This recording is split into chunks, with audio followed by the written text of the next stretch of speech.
good morning, fam. Good morning. Hope all is well with everybody. Hey, listen. So I want to touch on something, right? But because even in 2025, right, a lot of people are still confused as to the difference between a term policy and a permanent cash value policy, whether it's a whole life or IUL. And lately, so far this year, I believe I've talked to maybe 5 or so people who have said to me that they have a term for life, and I'm like, there's no such thing. You know what I'm saying? Like, so in the initial beginning, I started to think these were people that was trying to, like, maybe just get me off the phone, like, okay, they got a term for life or whatever, right? So they don't need any insurance or whatever. And I started to think, I started to realize that a lot of the people who were telling me that, actually all the people that were telling me that, had policies from a particular company that start with a P. And I'm not going to name the name of the company. You guys can figure that one out, right? But all the people I talked to all had a policy that started from a company that started with the letter P.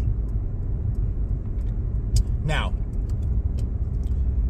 that tells me that either those agents are ignorant or they're doing something they have no business doing, or saying something they have no business saying to the client. Okay? So what I want to do is educate you guys today who are watching this. If you have a term policy and somebody tells you you have a policy for life, they're lying to you. The maximum term policy you can get all across the board, all across different companies, okay? It's not even company specific, but it's all across every company in the nation. It's usually going to be a 30-year term. That's it. Now, after 30 years, you can keep it, but just know every single year your policy premium is going to increase, and it's usually dramatically, that most people end up canceling. So for example, you might have opened up a policy and you're 30 years old. It's a $500,000 policy. It probably costs you maybe $40-$50 a month. Now you are 60. On the 31st year, that policy that you're paying $50 for will probably now go to $200 a month. On the 32nd year, it will now go to $300 and something a month. On the 33rd year, it will now go to $400 and something a month. And on and on and on, and keep on increasing. And 99% of people usually cancel. The only people that don't cancel is people who, let's say, fell into some kind of health situation where they are uninsurable. So they are, in a way, forced to keep their policy. And when I say forced, I don't mean like the insurance company is forcing them to keep it. The client themselves say, I have to keep this, because if I don't, how's my wife going to be okay if something happens to me? How's she going to pay the house off? How are my children going to be okay? So in a sense, they force themselves to keep it. But in most cases, because I do a lot of annual reviews, I just remember the lady on Wednesday who her policy is about to be done in 2 years. And when we went over the premium that it was going to be on that 31st year, because she's had it for a long time, okay? She was like, hold on. Why? I was like, well, it's in your policy. When they sold you the policy, it's in there. The agent should have went through that with you. It's like, oh, well, nobody told me that, blah, blah, blah. These insurance companies are rip-offs, blah, blah, blah. I was like, no, they're not rip-offs. Two things here. when you buy something, you're supposed to read it. That's number one. Number two, if you have at least a serious agent, they should have told you the difference between a term and a whole life. And I'm going to use a whole life because if she's had it for 30 years, I don't believe the IUL was around. I don't think the IUL has been around that long. So back then would have been a whole life. They should have told you. As a matter of fact, if she would have had a whole life, there'll probably be no reason for me to be sitting down with her other than to talk to her about living benefits.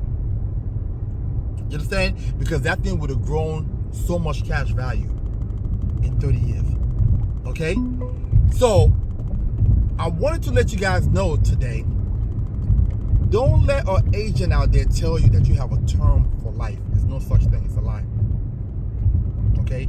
If you want a permanent policy, you have to go the route of a whole life or a index universal life. Preferably an index universal life. For many, many reasons, and we won't go over that today. Or at least right now. Right?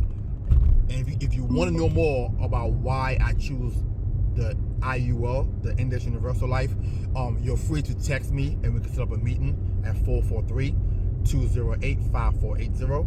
That's 443-208-5480. The permanent policy is gonna last you, whether it's a whole life or a IUL, in most cases would take you all the way to age 100. Your premium will remain the same, fixed. This is why I always recommend opening up a policy for children, a big one too. Because a $500,000 policy for a child, let's say the child is 1 year old, might only run you $60, maybe $50 or $60 a month.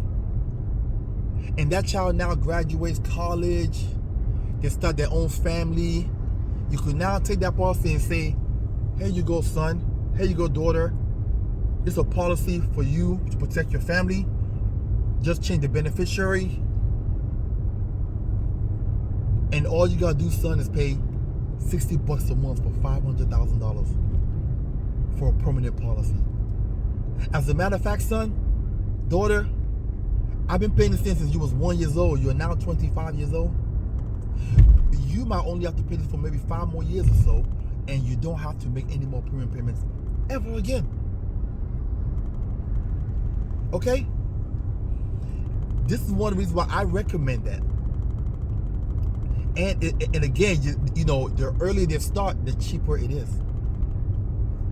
So I want to take a moment just to let you guys know that, because I've been concerned lately about hearing people say this thing to me, and somehow it's only coming from a particular group of clients that have a policy with a particular company that starts with a P.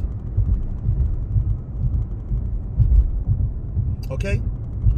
So listen, hope you guys have a wonderful and blessed Friday today. Love you guys. Talk to you soon.